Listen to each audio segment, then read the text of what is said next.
Hey guys, Trevor here, co-founder of PeakFlow Media, and in this video, we'll be answering all your questions that you publicly submitted via my social media.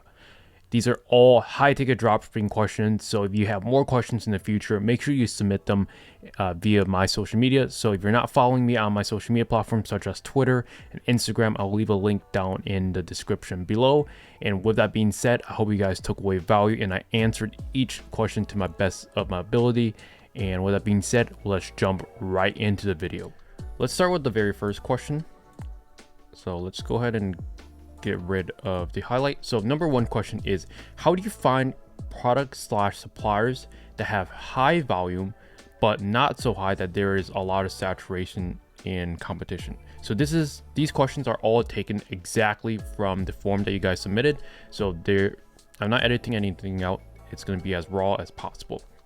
So first of all, how do you find suppliers and products that have high volume?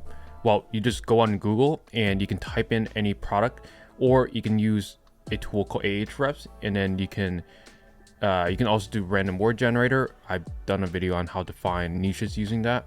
But the part of the question that I don't understand is like, not so high, there's a lot of saturation and competition.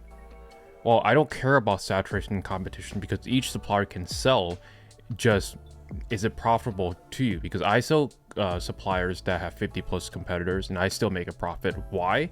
Well, I was one of the first people that were one of the few people that started selling the supplier first of all, and then I had the Google Ads data to back it up, so I'm able to stand out using my offer, which we'll be talking about in a future question. I think there's a question about that, but I got in with a supplier early on when there was 50 plus sellers. Now there's I think 70 or 80 sellers, but I'm still making sales profitably.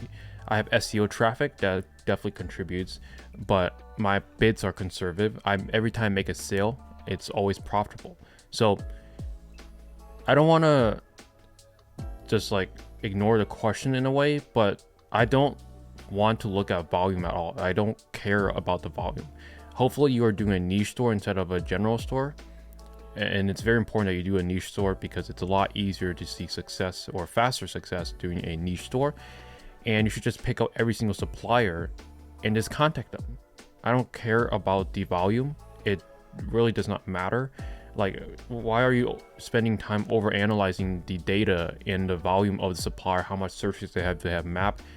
Okay, having map is quite important, but if you have a niche store, there's probably only a set amount of suppliers. Just contact each one and close as many as you can as fast as possible. It does not matter how much volume, and I don't look at the competition because high competition brands can still sell, and even low competition brands sometimes don't sell as well for you.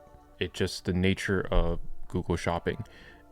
So let's move on to the next question. So the next question is going to be, how much should you be spending on Google Ads when starting out? So about $10-15 a day is good,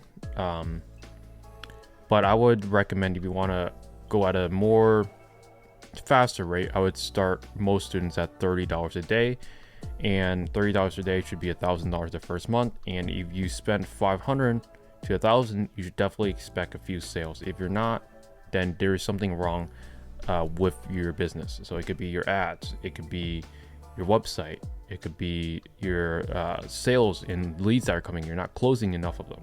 So those are the three pillars that, if you have ads correct, you need to check over each one. Make sure, hey, I'm getting good traffic, buyer intent traffic. Why are they not buying?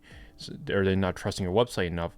Or they are contacting you, they have trust in you, but you don't seem reputable to actually close a sale. So it's very important that you troubleshoot what area of your business that you're kind of lacking. All right, on to the next question. Next question is going to be, what part of the Google Ads funnel is crucial for consistent sales? This is an interesting question. What part of the Google Ads funnel is crucial for consistent sales? Now, with my stores, I do most of my sales through search campaigns.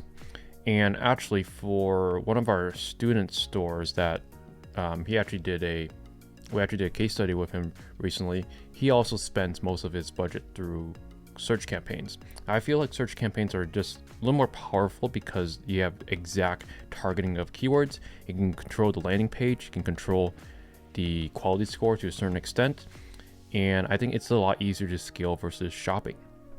So I would say the most important part of the Google Ads funnel is taking any converting keywords, taking any branded keywords, and making manual search campaigns, targeting those exact keywords, and then using those keywords. You want to be essentially bidding conservatively in the beginning, and then once you get any converted keywords, you want to be kind of doubling down on what converts for you. And obviously, if you're not doing a lot of volume in the beginning, this could be time consuming, or it could take a while. But the most important part of the Google Ads funnel is spending on branded terms, and then using those branded terms and making search campaigns and doing everything in your power to take up as much real estate of what works for your store, essentially.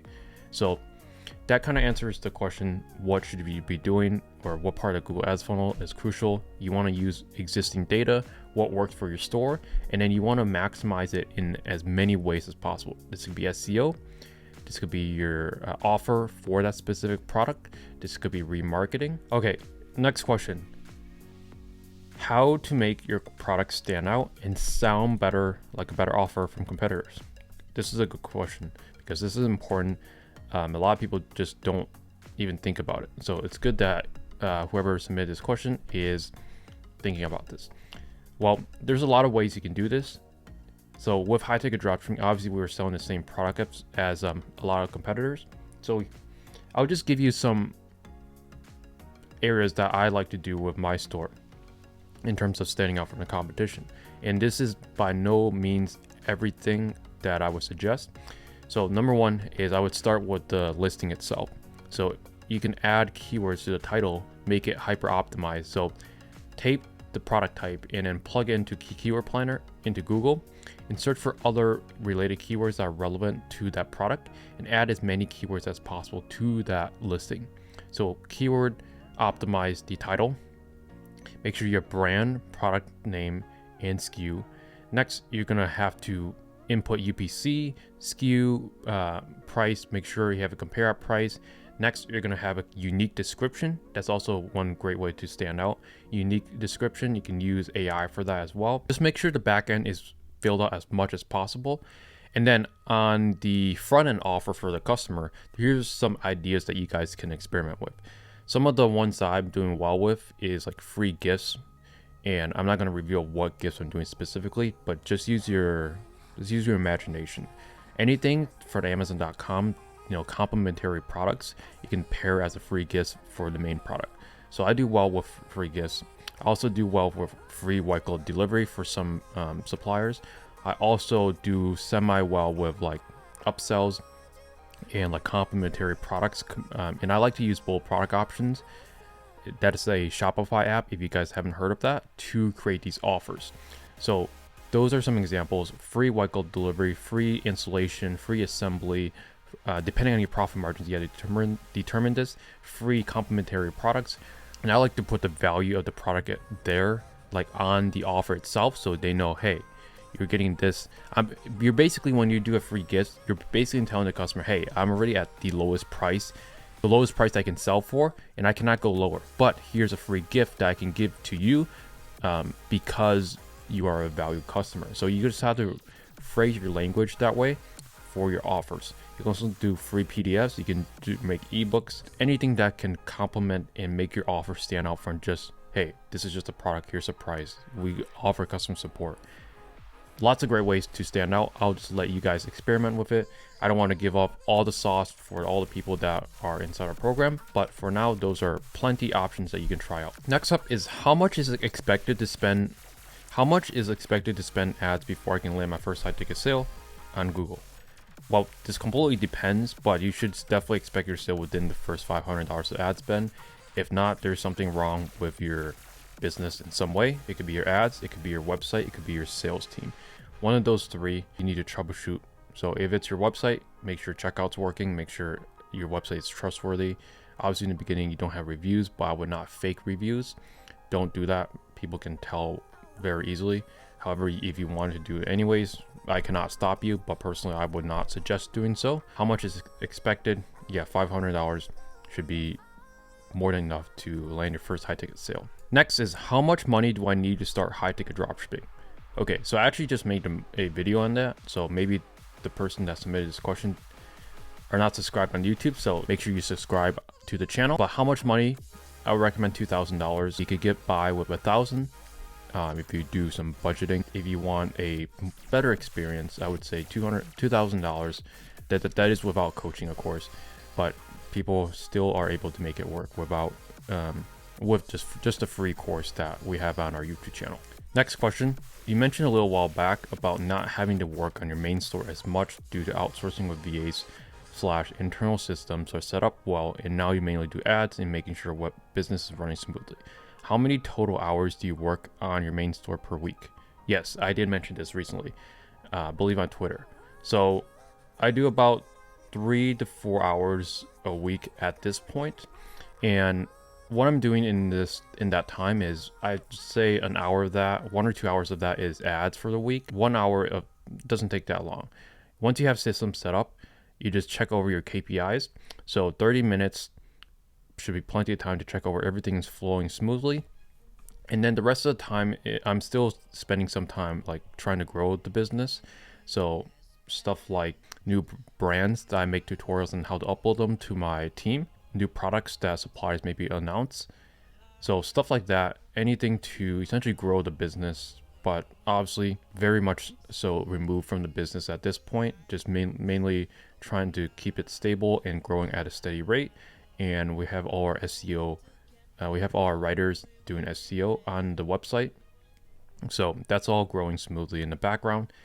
And yeah, pretty happy with it. Next question is, if you were starting a store in Europe or Australia, would you do more of a general theme store compared to niche? So depending on the country, I would definitely do a broader store in like smaller countries like Australia or a country in Europe.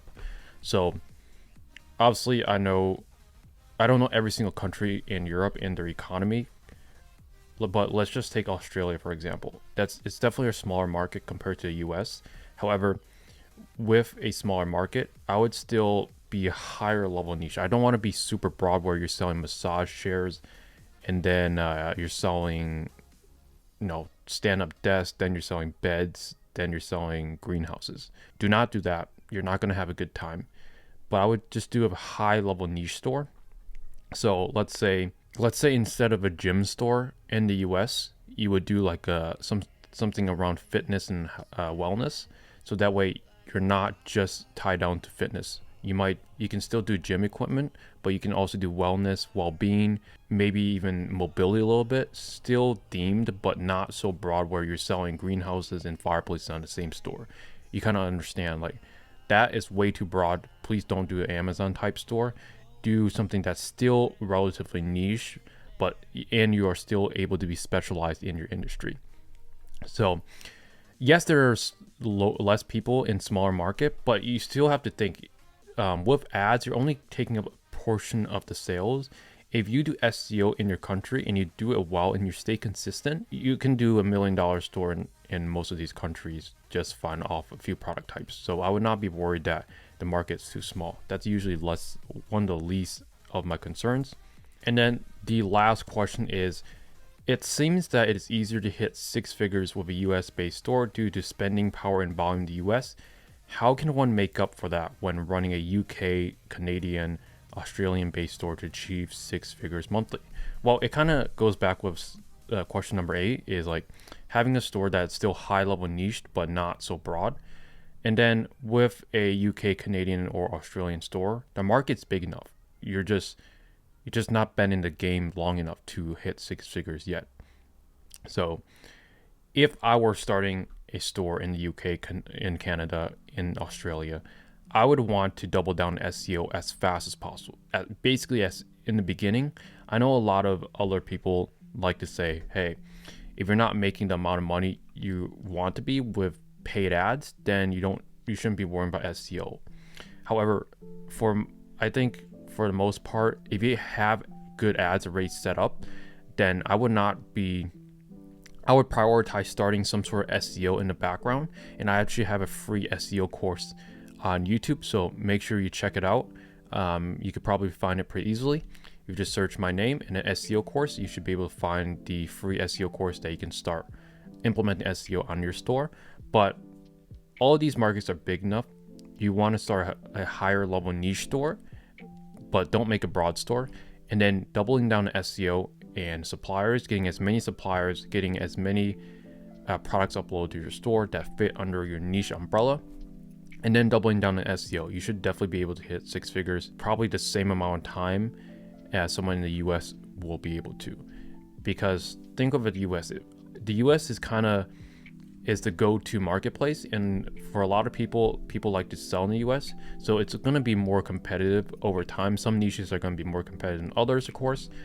So if you find a lower competition niche but it has lower demand, you can kind of still make up for it and still hit 6 figures just fine in one of these countries. Basically, my conclusion is I would not be worried about the spending power and volume with your country compared to US. If you're in a country like, I don't want to just trash a country, but let's say you're in a country where there's not a lot of spending power, then it might make more sense to sell in the US.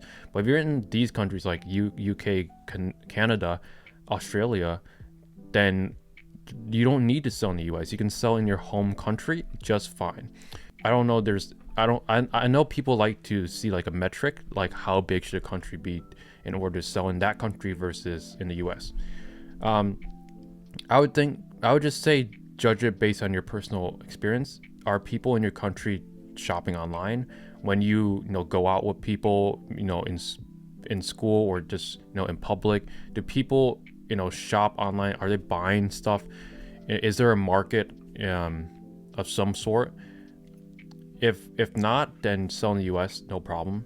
If there is, I would encourage most people to sell in their own country, because usually there's less competition and more market share to take faster. So that's pretty much it for this video. I hope you guys took away value from this video.